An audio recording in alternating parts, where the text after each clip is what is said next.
Graça e paz, meus amigos, tudo bem? Aqui quem vos fala é Helber Macedo. Bem, no vídeo de hoje iremos fazer o resumo do livro de Êxodo. Para quem não assistiu o vídeo anterior, recomendo que volte lá antes e assista o resumo de Gênesis. O livro de Êxodo é escrito por Moisés por volta de 1688 a.C. Moisés também escreve os 5 Pentateucos, são estes Gênesis, Êxodo, Levítico, Número e Deuteronômio. O livro de Êxodo começa no capítulo 1 falando da descendência de Jacó, que havia entrado juntamente com seus 12 filhos, as tribos de Israel, para morar em Gósen, ali a convite de José, a qual governava a época. Só que os anos se passam e um rei surge que não conhece José, não conhece Jacó, não conhece os deuses dos hebreus, e eles pegam e escraviza aquele povo em troca de moradia e de alimento, e eles vão trabalhar de escravo. Aquele povo continua multiplicando, crescendo, porque era uma promessa de Deus feita a Abraão, no livro de Gênesis. E então o rei é aconselhado a matar todos os meninos homens que nascessem, de até 2 anos de idade. Do seu nascimento, aos 2 anos, deveria morrer. E então Joquebede, a qual havia conhecido um varão da tribo de Levi, que já tinha 2 filhos, era Arão e também Miriam, vai ter o 3º filho com o seu esposo, e é este menino, Moisés, que nasceu naquela época da matança. Ela tenta esconder Moisés a todo custo, mas com 3 meses ela não consegue mais escondê-lo, coloca no cestinho e o manda no rio Nilo e pede para sua filha Miriam acompanhar o seu irmão para ver onde que ia dar. Ali no rio Nilo estava a filha de Faraó tomando banho juntamente com suas servas, a qual pega o cestinho e vê que é uma criança formosa dos hebreus, diz: esta eu vou criar para mim. E então Miriam, mais que depressa, vem e fala: se a senhora quiser, eu posso buscar uma ama para poder alimentar a criança. E então ela fala: faça isso. E ela busca a sua própria mãe, a mãe de Moisés, a Joquebede, a qual toma conta da criança, amamenta a criança e ainda ganha um salário até tirar o menino do leite. Então, meus amados irmãos, esse menino é levado até o Egito ali e é cuidado pela filha de Faraó, estudou em todas as escolas faraônicas da época, um menino bem instruído e bem educado. Ele, dizem alguns historiadores, que foi até general do Egito. Este menino, aproximadamente, quando completa os seus 40 anos, ele descobre as suas raízes. E então, um dia andando, ele vê um hebreu, a qual ele fazia parte, apanhando, perecendo na mão do egípcio. Ele mata o egípcio, esconde o corpo e pensa que ninguém descobriu o fato. Mas depois de alguns dias, o incidente é descoberto por Faraó, e Faraó manda buscar Moisés. Moisés, temendo a sua morte, ou temendo pela sua vida, ele foge até Midian, a casa de Jetro, onde ele vai conhecer o seu sogro, a sua esposa Zípora, e ali vai morar por mais 40 anos, ou por 40 anos, e vai viver ali cuidando de ovelhas. Um belo dia, uma das suas ovelhas foge do seu rebanho e vai para um monte, e lá Moisés vai atrás da sua ovelhinha, vê uma sarça ardente de fogo que não consumia a sarça e não apagava, e então o próprio Deus fala com Moisés para que ele volte ao Egito e liberte o povo, porque o clamor do povo já havia subido até Deus. Moisés, ele vai até o Egito. Chegando ali, ele juntamente com seu irmão Arão, ele começa a rogar a Faraó que libertasse o povo para que pudesse ir ao deserto adorar a Deus.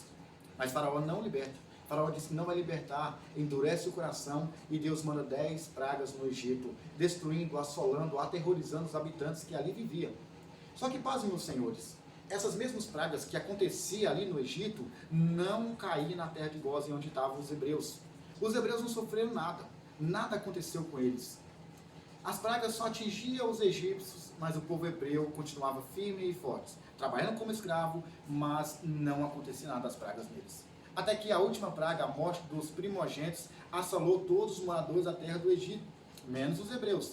Essa morte fez com que até a casa de Faraó sofresse. O próprio Faraó perdeu o seu filho. E então ele pega e liberta o povo de Israel. E o povo de Israel sai pela madrugada, liberto para a terra prometida, em busca de Canaã. No meio do caminho, ali, Faraó é aconselhado a buscar de volta os escravos para trabalhar. E eles se veem com alguns problemas. Um mar vermelho na frente, umas montanhas do lado, atrás Faraó com seu grande exército, e não tinha escapatória. Todos iam perecer aí, ou ia voltar a ser escravo. Mas Deus, ele liberta o povo. O Deus que mandou Moisés, pede: Moisés, toca nas águas, e de repente as águas se abrem em 2, e o povo atravessa em terra seca.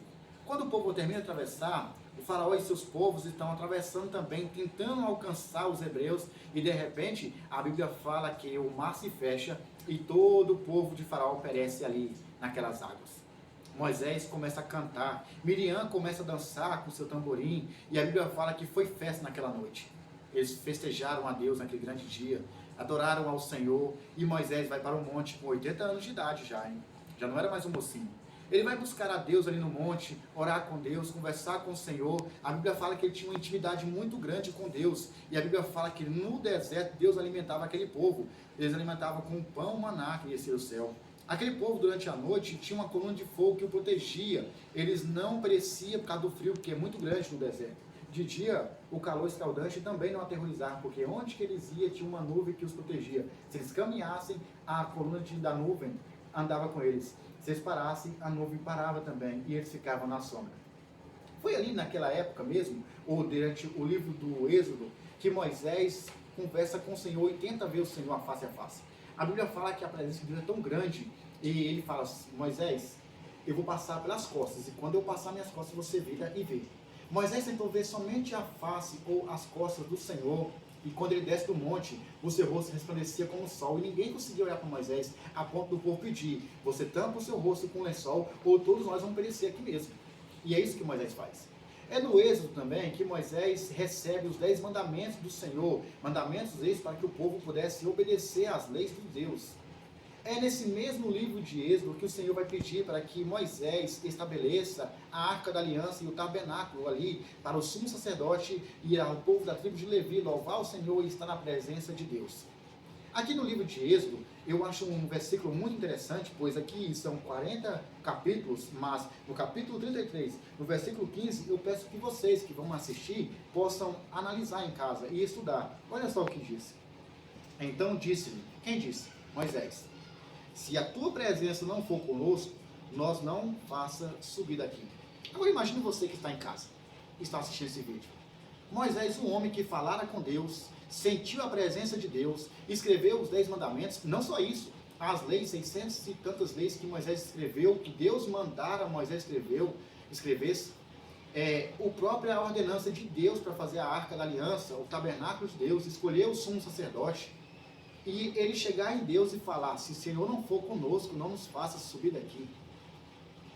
Moisés foi um dos homens que mais intimidade teve com Deus. Agora imagine um homem que vê o Senhor face a face, pedindo que o Senhor esteja com ele sempre. E nós, que não temos o costume de buscar a Deus, ou buscamos ao Senhor de qualquer maneira, devemos ser como Moisés, aqui no livro de Êxodo, ter a presença de Deus nos nossos corações. Medite nesse versículo e estude um pouco mais este livro. Isso é apenas um resumo, amém? Por hoje é só, eu fico por aqui e nós veremos no próximo vídeo. Graça e paz e fiquem com Deus.